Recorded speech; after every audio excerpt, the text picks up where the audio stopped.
अस्सलाम वालेकुम, आप देख रहे हैं मेरा यूट्यूब चैनल और मैं हूं वसीम सती। आज के व्लॉग में हम डिस्कस करेंगे दो इंपॉर्टेंट इश्यूज़ को। एक तो हुकूमत की कारकर्दगी के हवाले से बात होगी, जबकि आगे जाकर हम बात करेंगे एहतसाब के हवाले से। हुकूमती कारकर्दगी की अगर बात करें तो जब से पाकिस्तान तहरीक इंसाफ की हुकूमत बनी है, अपोजिशन की जानिब से इसके ऊपर मुख्तलिफ़ किस्म के इल्ज़ाम लगाए जाते हैं, मुख्तलिफ़ किस्म की बातें की जाती हैं और तरह तरह की पाकिस्तान तहरीक इंसाफ की हुकूमत के हवाले से क्या असरियाँ की जाती हैं। लेकिन आज आपको बताने की कोशिश करेंगे कि वो क्या वजूहात हैं जिसकी बिना पर हुकूमती वज़रा और हुकूमत जो है वो अपनी कारकर्दगी के ऊपर सही मानों में तवज्जो देने में नाकाम हो रहे हैं। सबसे पहला पॉइंट जो है कि जो हुकूमती वज़रा हैं और हुकूमती जो तर्जमान हैं, उनकी जो ज़बानें हैं वो आउट ऑफ कंट्रोल हैं। वो अपने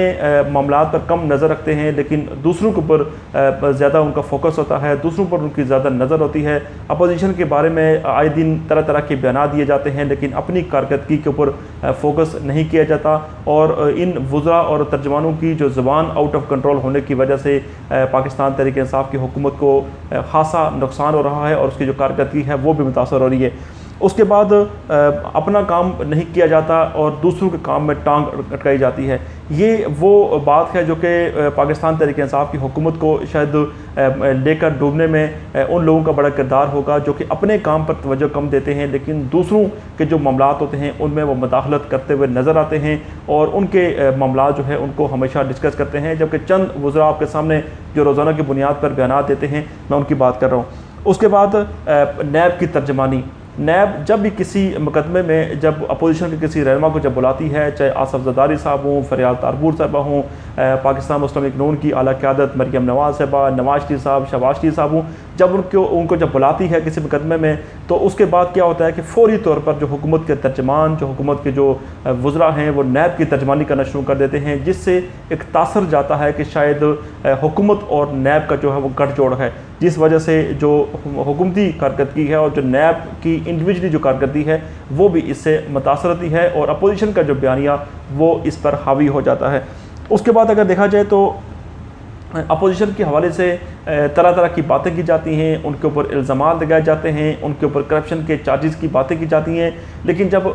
मुकदमा जब आगे जाकर चलते हैं तो वहाँ पर कोई भी शख्स सबूत नहीं देता, जिसकी वजह से अपोजिशन जो है वो उसका बयानिया मजबूत हो जाता है और हुकूमत जो है उसको एक स्टेप पीछे जाना पड़ता है। ये सबसे बड़ा मामला है। उसके बाद पाकिस्तान तहरीक इंसाफ की हुकूमत का अपने नज़रियाती लोगों को नज़रअंदाज करना, अपने लोगों को नज़रअंदाज करने की वजह से पाकिस्तान तहरीक इंसाफ की जो हुकूमत है उसकी कारकर्दगी भी बड़ी इफ़ेक्टिव हो रही है। और जिसकी सबसे बड़ी मिसाल ये है कि आप इस वक्त देख सकते हैं कि जो बड़े जो इस वक्त ओहदे हैं हुकूमत के अंदर, काबीना के अंदर जो है लोग बैठे हुए हैं, उनमें आप अगर बाबर रवान साहब की बात कर लें, उनमें आप वज़ीर ख़जाना हफीज़ शेख साहब की बात कर लें, नदीम बाबर साहब की बात कर लें,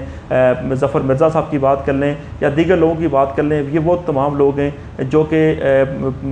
मुख्तलिफ़ पिछली हुकूमतों में भी ये लोग अपना किरदार अदा करते रहे हैं, हुकूमतों के साथ रहे हैं, लेकिन अब दोबारा इस हुकूमत के साथ हैं। और ये वो लोग हैं जब 5 साल मुकम्मल हो गए तो इनको कोई पूछने वाला नहीं होगा, क्योंकि इनका सिर्फ ज़ाती इंटरेस्ट है। ये हुकूमत के लिए नहीं आते बल्कि ये अपनी ज़ात के लिए आते हैं, अपने कारोबार के लिए आते हैं और अपने ही काम करने के बाद ये 5 साल के बाद कोई किसी एक मुल्क चला जाता है या कोई किसी दूसरे मुल्क चला जाता है, इन्हें को पूछने वाला नहीं होता। अगर यहाँ पर पाकिस्तान तहरीक इंसाफ के नज़रियाती लोग हों, अगर पाकिस्तान तहरीक इंसाफ के इलेक्टेड अगर लोग अगर यहाँ पर हों, तो शायद उनको इस बात का खौफ होगा कि हम 5 साल के बाद जब दोबारा आवाम के दरमियान जाएंगे तो हमें को पूछने वाला होगा। इस डर से वो अपना काम बेहतर करेंगे। लेकिन ये सबसे बड़ी वजह है जो कि पाकिस्तान तहरीक इंसाफ की जो कारकर्दगी है उसमें आड़ी आ रही है। उसके बाद पाकिस्तान तहरीक इंसाफ का जो उसका बुनियादी नज़रिया था उससे इनराफ़ करना। पाकिस्तान तहरीक इंसाफ जो है वो जो बुनियादी उसका एजेंडा था, जो उसका जो एक मैनिफेस्टो था, उस पर शायद पाकिस्तान तहरीक इंसाफ अमल करती हुई नज़र नहीं आ रही और उसको भी वहाँ पर भी नाकामी हो रही है, जिसकी वजह से हुकूमत की जो कारकर्दगी है वो आवाम को इस वक्त नज़र नहीं आ रही। उसके बाद पाकिस्तान तहरीक इंसाफ और काबीना के अंदर फूट, ये वो मामला है जो कि बड़ी बड़ी सियासी जमातों को डुबो देता है। पिछली हुकूमत में भी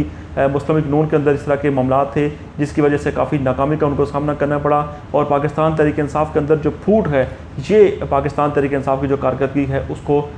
बड़ा उसके ऊपर असरअंदाज हो रही है। उसके बाद वज़रा के तल्ख़ रवैये, वज़रा के तल्ख़ रवैयों की वजह से जो उनके अपोजिशन की पहले हमने बात कर ली, मीडिया के साथ तल्ख़ रवैये हों, आपस में उनके तल्ख़ रवैये हों और ब्यूरोक्रेसी के साथ उनके तल्ख़ रवैये हों, इस वजह से हुकूमत की कारकर्दगी के ऊपर बड़ा फ़र्क पड़ रहा है। उसके बाद कानून पर अमल दरामद ना करना, यहाँ पर मावराए कानून बहुत सारी चीज़ें ऐसी की जाती हैं जो कि इमरान खान साहब का पहले दिन से एजेंडा था कि ये नहीं होगी, लेकिन उसके बावजूद वो चीज़ें यहाँ पर होती हैं। और ये वो चंद निकात हैं जिसकी बुना पर आप कह सकते हैं कि पाकिस्तान तहरीक इंसाफ की हुकूमत जो है वो सही तरह से डिलीवर करने में नाकाम क्यों हो रही है। और उसके साथ साथ आप ये इस चीज़ पर भी फोकस कर सकते हैं कि पाकिस्तान तहरीक इंसाफ की अगर कारकर्दगी कुछ हद तक बेहतर भी अगर हो, वो नज़र क्यों नहीं आती, वो नज़र ना आने की वजह भी यही वो चंद चीज़ें हैं।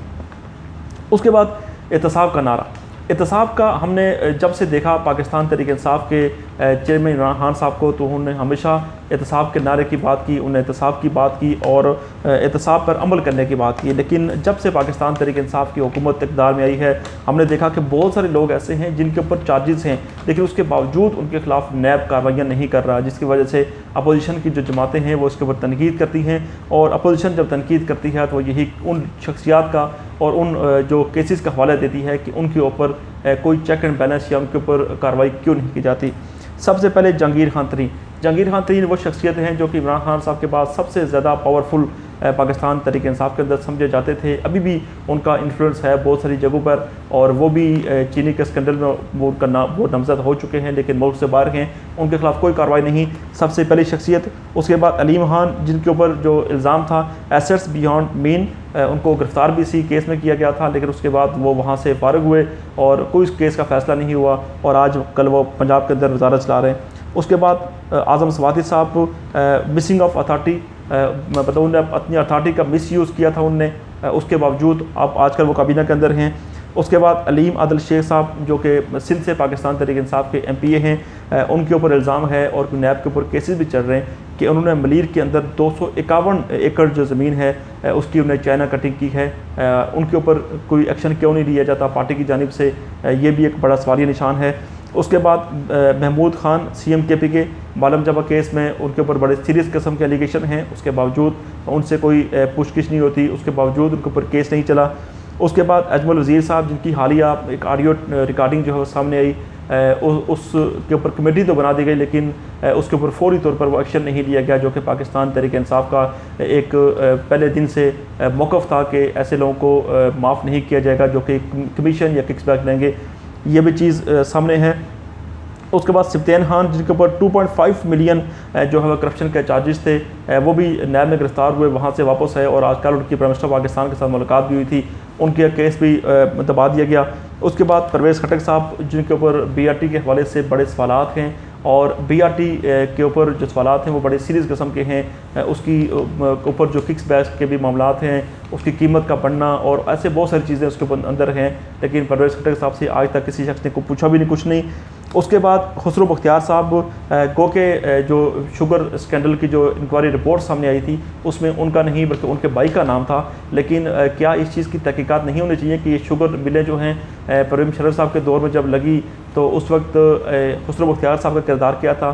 खुसरो बख्तियार साहब क्या किरदार अदा करते रहे हैं इन शुगर मिल्स में, और उनके नाम पर कितनी मिल्स हैं या नहीं हैं, उन्होंने अपने नाम पर क्यों नहीं रही। ऐसे बहुत सारे सवालात हैं जो कि शुगर स्कैंडल में उनका नाम आता है, लेकिन उनका नाम मिल उनके नाम पर ना होने की वजह से उनको यहाँ पर छोड़ दिया जाता है। लेकिन यहाँ पर भी प्राइम मिनिस्टर पाकिस्तान को और पाकिस्तान तहरीक इंसाफ को सोचना होगा कि ऐसे लोगों को काबीना में क्यों बैठाया जाता है। उसके बाद रज़ाक दाऊद साहब, जिनने ठेका लिया 309 अरब रुपए का, उनका जो मनसूबा था उसमें उनका ठेका था, कॉन्फ्लिक्ट ऑफ इंटरेस्ट वहाँ पर भी आ गया, उनसे किसने पूछगिछ नहीं की, काबीना के अंदर बैठे हुए हैं। नदीम बाबर साहब, पेट्रोलियम मसनूआत की कीमतों में इजाफा हुआ था, अरबों रुपए का चूना लगाया गया पाकिस्तान की कौम को, उसके बावजूद वो काबीना के अंदर मौजूद हैं। असद उमर साहब ECC को हेड करते थे और उसके सरबराह थे, जिसकी वजह से शुगर की जो कीमतें थी उनमें इजाफा हुआ था, उनसे कोई पूछगिछ नहीं की गई, उनको कानून के कटहरे में लेकर नहीं आया गया। उसके बाद ग़ुलाम सरवर ख़ान, उनकी जाली डिग्री के ऊपर बात तो ना करें, लेकिन अगर ग़ुलाम सरवर ख़ान साहब ने हालिया जो PIA के मामलात के अंदर जो उनका एक इन्फ्लुएंस था और जिस तरह से उनके जो बयानात की वजह से पूरी दुनिया में पाकिस्तान की जगहसाई हुई और पूरी दुनिया में पाकिस्तान के पायलट्स का मजाक उड़ाया गया, वो भी आपके सामने है। उसके बाद कोई उनसे कोई पूछगिछ नहीं की गई, उनको कानून के कटहरे में लग के नहीं खड़ा किया गया। उसके बाद नूरुल्लाह कादरी साहब, जिनके ऊपर इल्ज़ाम है कि उन्होंने अपने एक दोस्त को प्लाजा जो है वो उनने उनको अलाट किया, उनके ऊपर भी कोई खासी कोई रद्दअमल नहीं सामने अभी तक आया। आमिर कियानी साहब, जिनके ऊपर इल्ज़ाम था कि उन्होंने अद्वियात की कीमतों में इजाफा करके वहाँ पर अरबों रुपए का जो है वो वहाँ पर कौमी ख़जाने को वहाँ पर नुकसान पहुँचाया। तो ये वो चीज़ें हैं जिनको सामने रखते हुए आप पाकिस्तान तहरीक इंसाफ की जो कारकर्दगी है, और पाकिस्तान तहरीक इंसाफ जो कि एहतसाब के नाम पर बनी थी, और एहतसाब उनका 1 पॉइंट एजेंडा था उनके मंशूर में, इन 15 शख्सियात को अगर आप सामने रखें, अगर बात करें तो इनके ख़िलाफ़ अगर कार्रवाई अगर हो जाती तो शायद पाकिस्तान तहरीक इंसाफ के ऊपर ना तो अपोजिशन तनकीद करती और ना दीगर जमातें तनकीद करती।